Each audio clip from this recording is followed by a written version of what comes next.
Good evening बच्चों। आज हम पढ़ेंगे पाठ नेताजी का चश्मा और इस पाठ के लेखक का नाम है स्वयं प्रकाश।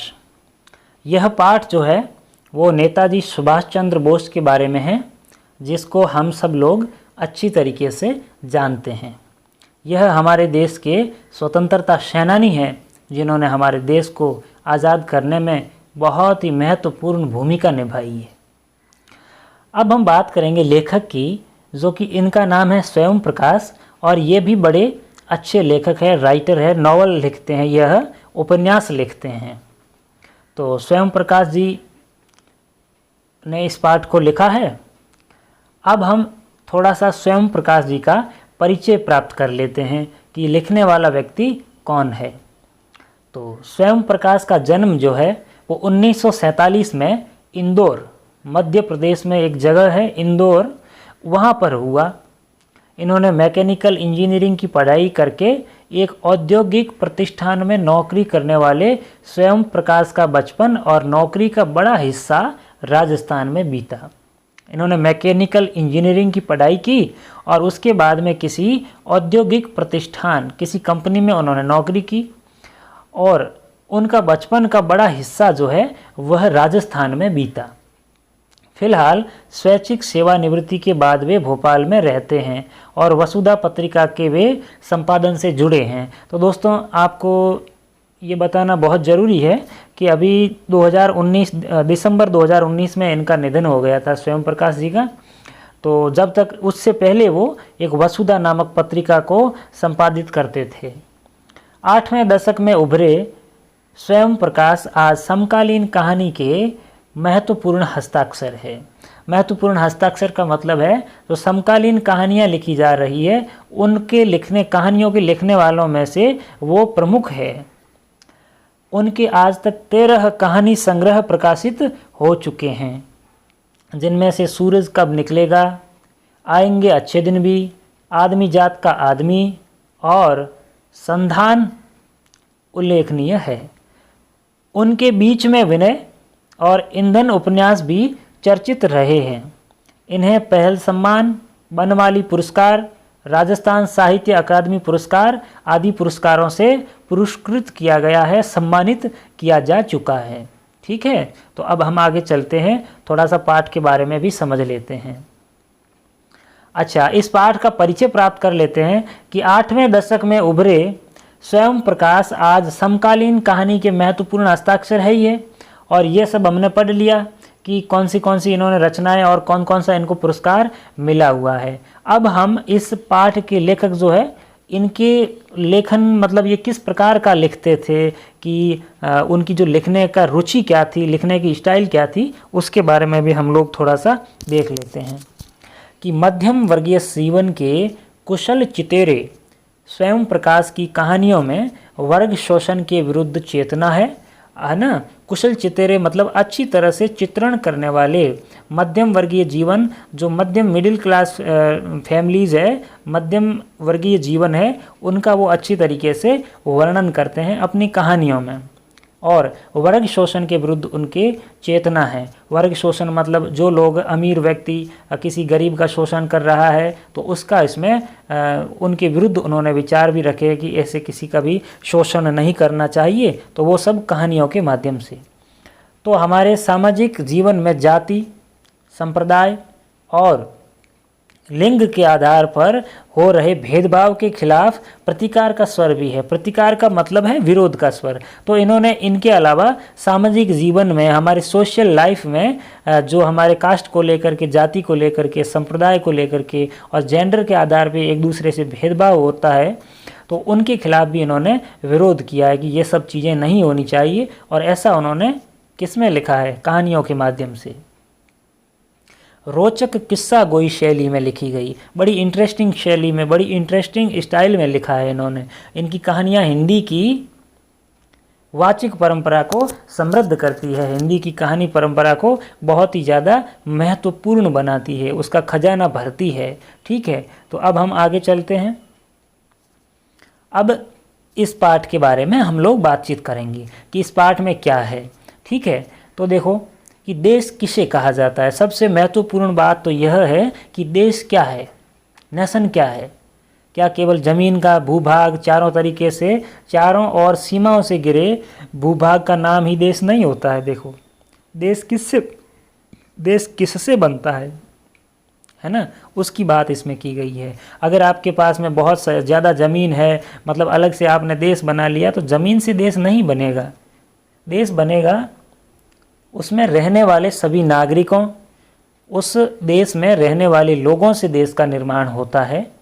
नदियों से, पहाड़ों से, पेड़ पौधों से, वनस्पतियों से, पशु पक्षियों से और इन सब से प्रेम करने तथा उनकी समृद्धि के लिए प्रयास करने का नाम ही देशभक्ति है।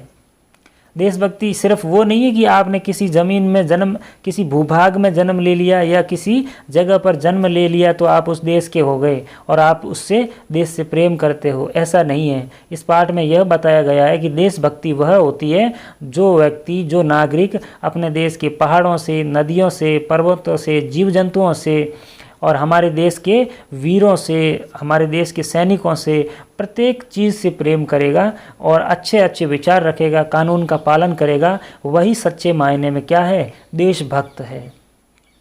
ठीक है, आ रहा है समझ में? आगे देखते हैं नेताजी का चश्मा। इस कहानी में कैप्टन चश्मे वाले के माध्यम से देश के करोड़ों नागरिकों के योगदान को रेखांकित करता है, अंडरलाइन करता है, मतलब उसकी ओर हमारा ध्यान आकर्षित करवाना चाहता है। किसके माध्यम से? कैप्टन चश्मे वाले के माध्यम से, जो इस देश के निर्माण में अपने अपने तरीके से सहयोग करते हैं। और ये कहानी क्या कहती है कि बड़े ही नहीं, बच्चे भी इसमें शामिल है। तो देखो, जो देश की सीमा पर जो जवान वहाँ पे देश की सुरक्षा करते हैं, तो वो व्यक्ति देश के देशभक्त, मतलब देश की सेवा करते हैं, देश की सुरक्षा करते हैं। लेकिन इसी तरीके से अन्य व्यक्ति भी देश की सेवा करते हैं, है ना। जैसे कोई व्यापारी है तो वो व्यापार के माध्यम से देश की सेवा करता है, कोई पुलिस में है तो वो अपने स्थानीय सुरक्षा करता है, चोरों से मतलब बचा लेता है अपने ज़िले को या अपने क्षेत्र को। और एक शिक्षक है तो वो बच्चों को पढ़ा करके अपना देश के प्रति सेवा प्रदर्शित करता है। इसी प्रकार से सफाई कर्मचारी है तो वो देश में से कचरा उठा करके सफाई करके देश की बीमारियां दूर करते हैं। उसी प्रकार से डॉक्टर हो गए। तो हर व्यक्ति का देशभक्ति में योगदान है और हर व्यक्ति जो है वो देशभक्त है। ठीक है, अब इस पाठ में हम पढ़ेंगे कि इस पाठ में किसका क्या वर्णन किया गया है। इस पाठ में एक छोटे कस्बे का वर्णन है। कस्बा मतलब छोटा सा एक टाउन है, उसका वर्णन है, जो एक नगर पालिका है और उसमें थोड़ा बहुत जो सामान्य छोटे छोटे कस्बों में तहसील स्तर पर जो सुविधाएं होती है वो होती है। बस स्टैंड है एक छोटा सा और वहाँ पे टॉयलेट्स बने हुए हैं 2-4 छोटे छोटे, मतलब जो गंदगी भरी रहती है उस प्रकार का उन्होंने वर्णन किया है।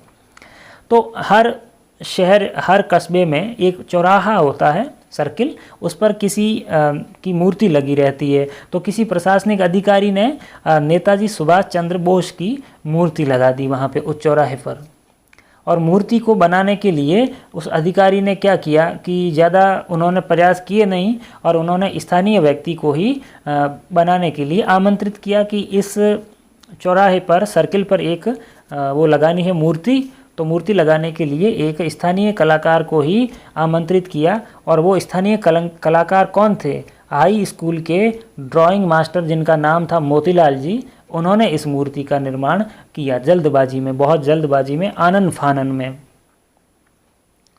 तो मूर्ति संगमरमर के पत्थर की थी, मार्बल्स है ना, संगमरमर के पत्थर की मूर्ति थी। और मूर्ति छाती से ऊपर तक की थी, मतलब जो कमर के नीचे का हिस्सा है वो उस मूर्ति में नहीं था। जो मूर्ति चेस्ट तक की जो मूर्ति है, जिस प्रकार की मूर्तियाँ होती है उतनी मूर्ति बनाई थी। और मूर्ति देखने से नेताजी के नारे याद आते थे। हाँ, और वो मूर्ति बनाई उन्होंने ठीक थी, मतलब ये लग रहा था कि यह मूर्ति सुभाष चंद्र बोस की है। इतनी उस मूर्ति में कोई बढ़िया सफाई से नहीं बनाई थी, लेकिन फिर भी पता लग जाता था कि यह किस व्यक्ति या किस सेनानी की मूर्ति है। लेकिन मूर्ति में कोई चश्मा नहीं लगा था।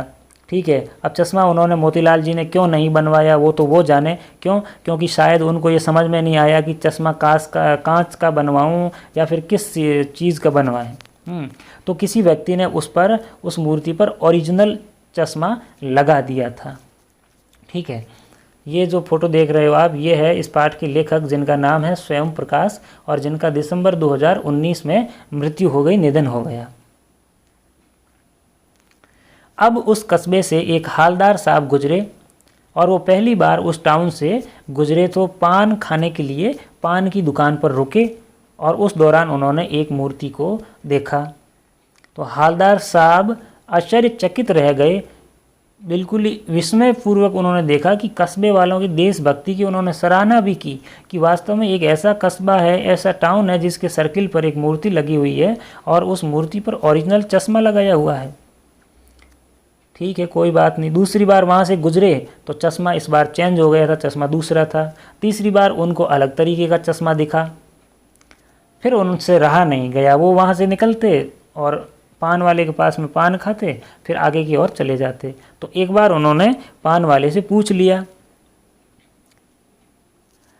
हालदार साहब की आदत पड़ गई थी, जब भी कस्बे से गुजरते पान खाते और उस चश्मे को देखते।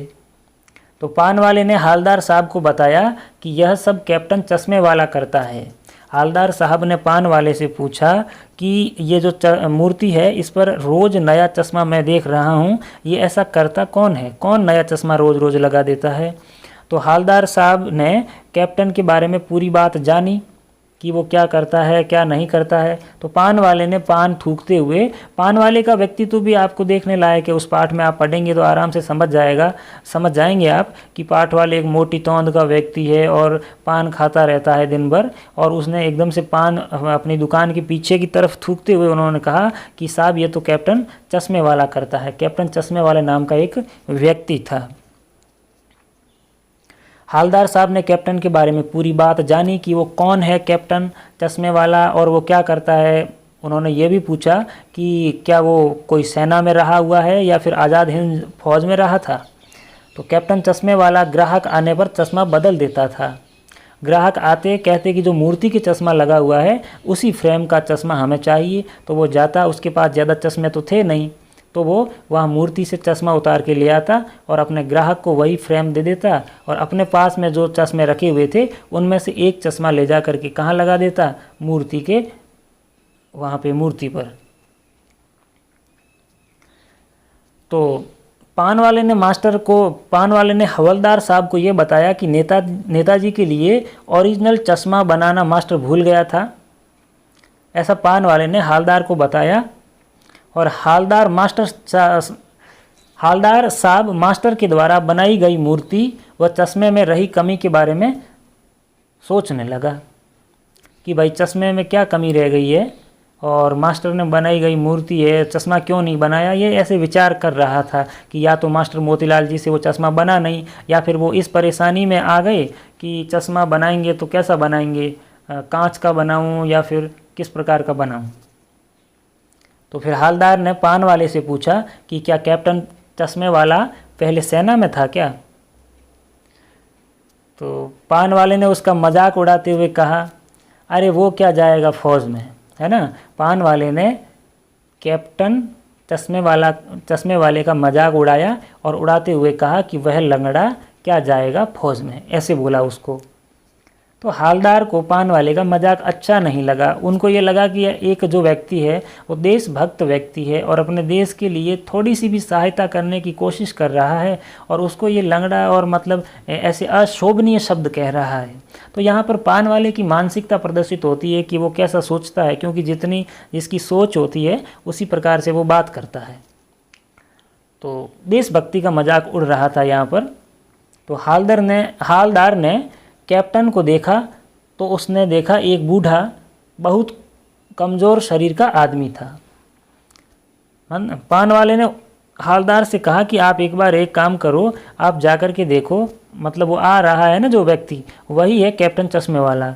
तो हालदार साहब ने बड़ी उत्सुकता के साथ में पीछे देखा तो एक बूढ़ा सा, बुजुर्ग सा, कमज़ोर शरीर का एक व्यक्ति आ रहा था और उसकी जो दुकान थी वो एक बांस की जो लकड़ी होती है उस पर कुछ थोड़े बहुत चश्मे टांग करके, और वैसी अस्थायी दुकान थी जिस प्रकार से गुब्बारे वाला अपनी दुकान लगाता है मेले में, ठीक उसी प्रकार से उसने चश्मे वाले ने भी अपनी दुकान लगा रखी थी।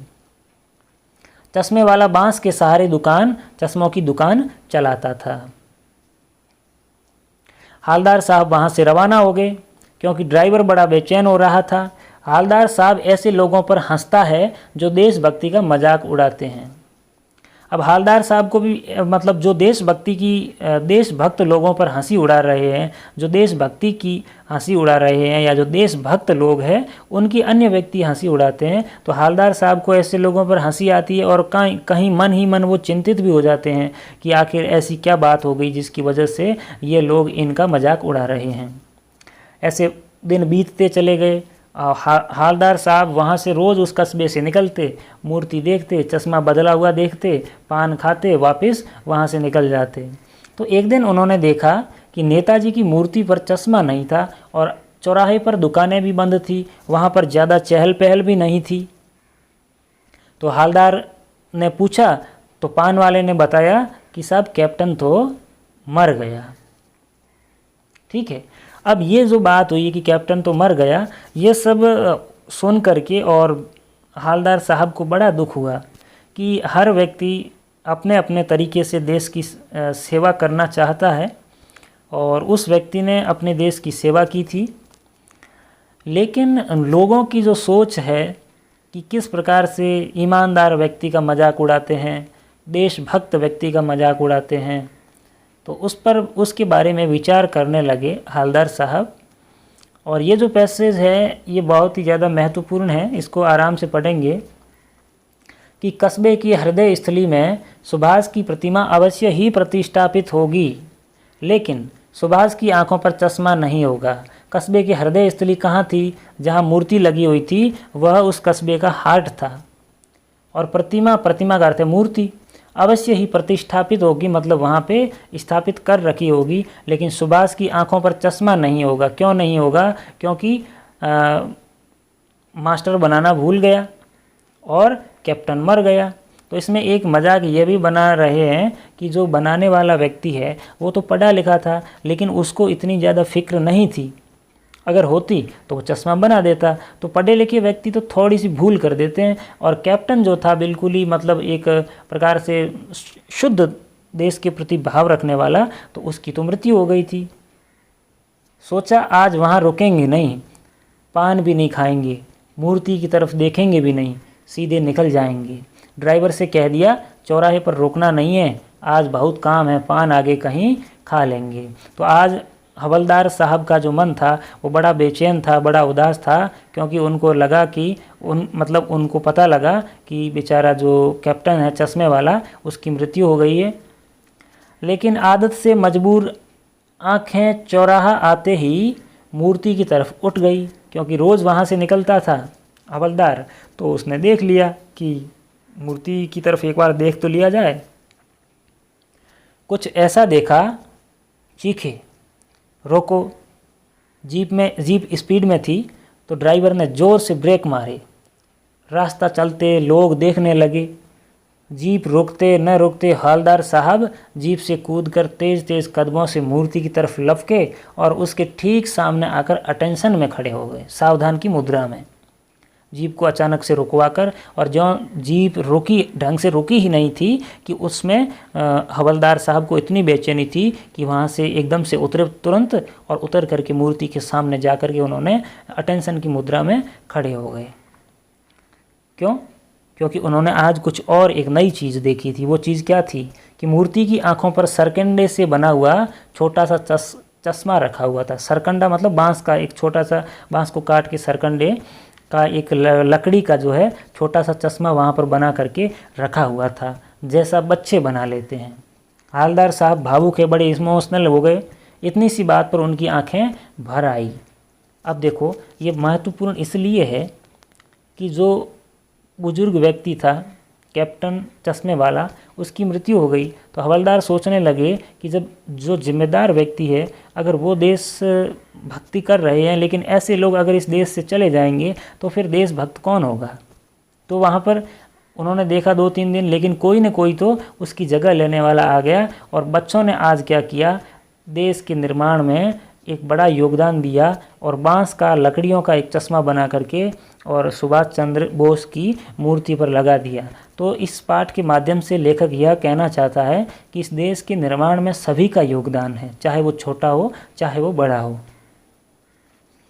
देखो, इस पाठ को अगर आप और एक पंक्ति दर पंक्ति पढ़ना चाहते हैं तो आप इसमें वीडियो में कमेंट करके मुझे ज़रूर बताएं, ताकि मैं आपके लिए दूसरा वीडियो बना के ले आऊं और उसमें एक लाइन टू लाइन आपको समझा दिया जाएगा, साथ में कठिन शब्द भी समझा दिए जाएंगे।